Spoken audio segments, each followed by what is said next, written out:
If the speaker sound on your phone has become quiet, I'll now show you some tricks you need to try. First, open TikTok and type speaker cleaner in the search. Next, find video number 1283. Tap on it and turn the volume up to maximum.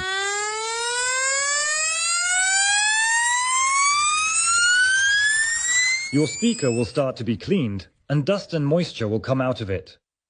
After this, make one more adjustment.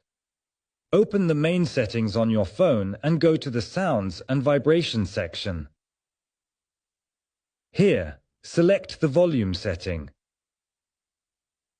In the top right corner, tap the three dots and choose Media Volume Limit. And here, you need to activate this setting. This will increase the speaker volume several times over, and make sure to move this slider all the way to the end.